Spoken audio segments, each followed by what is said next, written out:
क्या IPL fix होता है? आईपीएल मुकाबलों में फिक्सिंग का सुराग। फिक्सिंग और सट्टेबाजी को लेकर स्पॉट फिक्सिंग के आरोपों में आखिर ऐसा क्या हुआ था जिसकी वजह से सीएसके और आरआर को 2 साल के लिए बैन कर दिया गया था? आखिर आईपीएल टीम ओनर्स पैसे कमाते कैसे हैं? क्योंकि फाइनल जीतने वाली टीम को तो सिर्फ 20 करोड़ रुपए ही मिलते हैं, जबकि कुछ प्लेयर्स को तो 20 करोड़ से भी ज्यादा रुपयों में खरीदा जाता है। एंड हर टीम में 18 से 25 प्लेयर्स तो होते ही होते हैं। तो क्या इसका मतलब ओनर्स को लॉस होता है?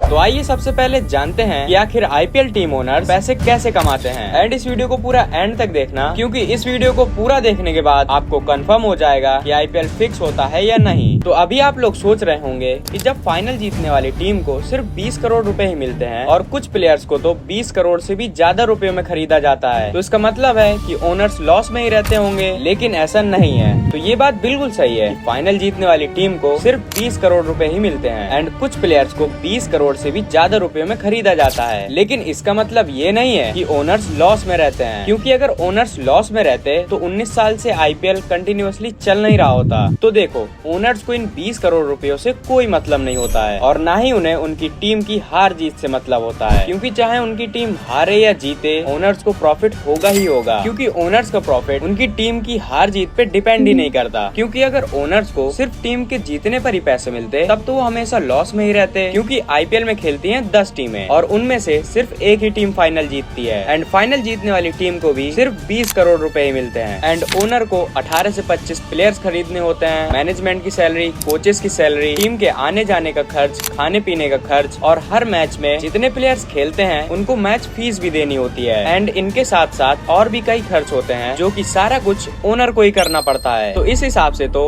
ओनर्स हमेशा लॉस में ही रहेंगे, क्योंकि इन सब का खर्च 20 करोड़ से बहुत ज्यादा होता है। और इस 20 करोड़ में से भी सिर्फ 50% ही ओनर को मिलता है और बाकी का 50% टीम में एंड सपोर्ट स्टाफ में बांट दिया जाता है। तो अब बात को बिना ज्यादा घुमाए सीधे मेन टॉपिक पर आता हूँ। तो देखो, ओनर्स को प्रॉफिट होता है इन 4 तरीकों से, जिनमें से पहला है broadcasting rights and title sponsorship. इसमें होता यह है कि बीसीसीआई जितने में ब्रॉडकास्ट एंड टाइटल स्पॉन्सरशिप की डील करती है उसका 50% बीसीसीआई खुद रखती है एंड बाकी का 50% इन 10 टीमों में बांट देती है। इनका दूसरा सोर्स है जर्सी स्पॉन्सरशिप। तो आप लोगों ने देखा होगा कि प्लेयर्स की जर्सी एंड हेलमेट में बहुत सारे ब्रांड्स के नेम एंड लोगो लगे होते हैं, जिससे उन ब्रांड्स का प्रमोशन होता है एंड इसी प्रमोशन के लिए ब्रांड्स इन टीम्स को पे करते हैं। इनका तीसरा सोर्स है टिकट्स। तो इसमें होता यह है कि हर मैच में जितने भी टिकट्स बिकते हैं उसका 10 से 15% हिस्सा उस टीम को दे दिया जाता है जिसका वो होम ग्राउंड होता है। एंड इनका चौथा सोर्स है मर्चेंडाइजिंग। इसमें होता यह है कि टीमें अपनी जर्सियां,